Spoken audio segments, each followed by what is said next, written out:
So after understanding pronouns, subject and object and a bit about formation of sounds, today I am going to tell you some very exciting vocabulary words. Yes, because you can start speaking English after understanding grammar. But how will you start speaking in English without having vocabulary in your mind or without being able to use good words? So today I will tell you certain words that you can use, yes, in your speaking on a regular basis. Now, I'm very happy today. I'm not very happy today, I'm sad. I'm not feeling well.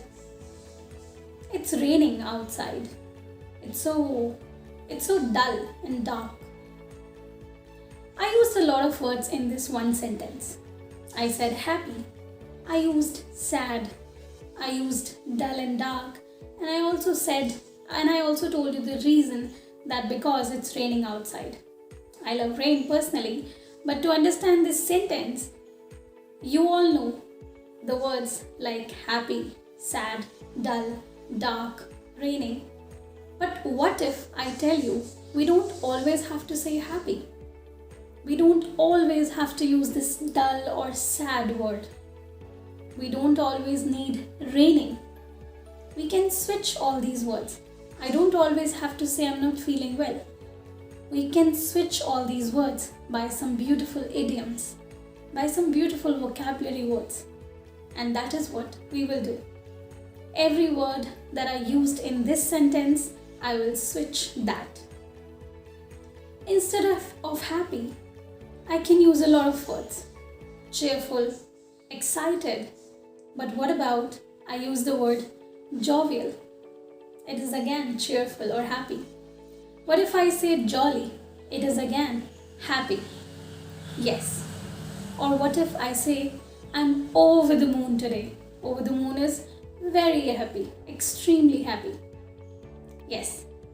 So we don't always have to use the one particular word for an emotion or any setting. We can switch them.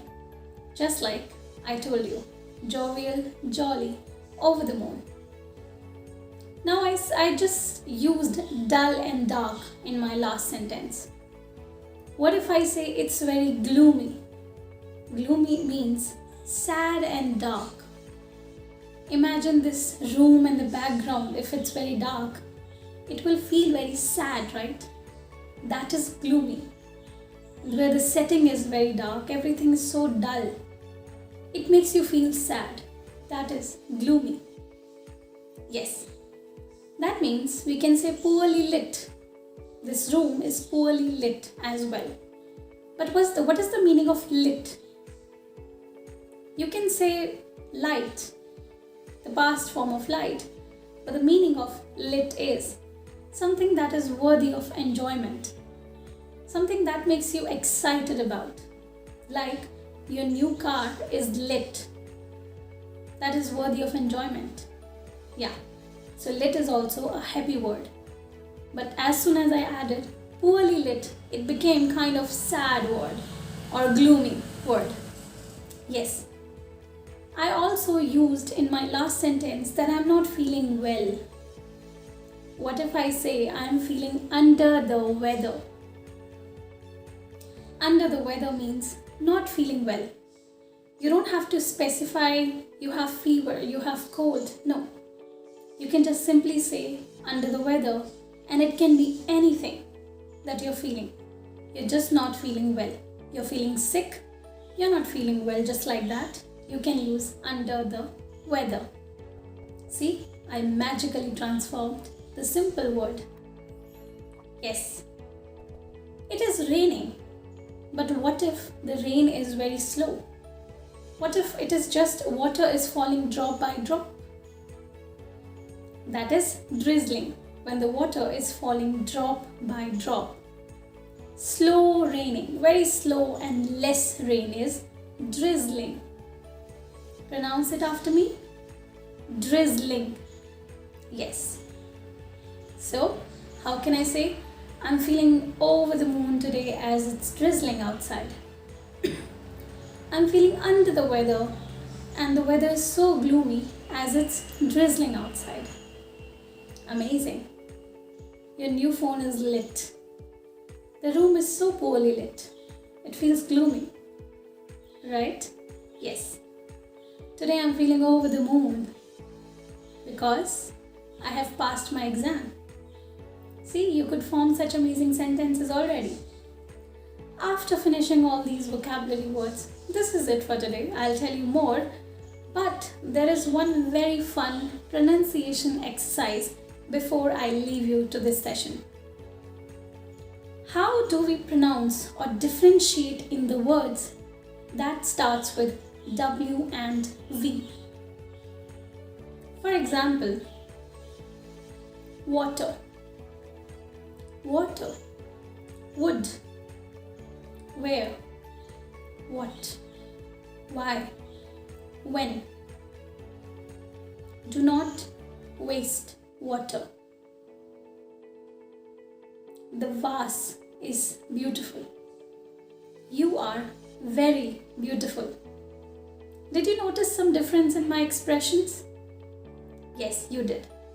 Whenever we pronounce the words starting with W and V, there's only one difference, that you can listen also, but you have to look at me. Whenever you pronounce the words with W and V, the words starting with W will be pronounced by forming a circle with your lips. Water, what, why, when. But what if I started saying water, why, when? It doesn't sound good, right? Something changed. Even if you close your eyes and listen to the last sentence again, you'll notice the difference. But what about the words starting with V? Can I say very, very beautiful? That sounds weird, right? Then you have to cut your above teeth on the lower lip. Very, very beautiful. Vase. Okay? Yes. That's how you pronounce these words. It's very limited. Water is very limited. Don't worry. Pause the video, practice some words, a few words with V and a few words with W. How will you pronounce the words with V? V. And how will you pronounce the words with W? W. Why? Water. Okay. Where are you going? Why are you not listening to me? I know you are listening to me. Okay? So all these words you have to practice. Words. Words. Yeah. I'll tell you more such pronunciation exercises in upcoming sessions, but before then, practice this and practice these words by forming one sentence on each of these words so that I can tell you more such words. Okay? Keep practicing. Thank you, and we will meet in the next session. Take care. As we conclude, reflect on the progress made today. Next session, we'll unravel even more linguistic wonders. Keep practicing and happy learning!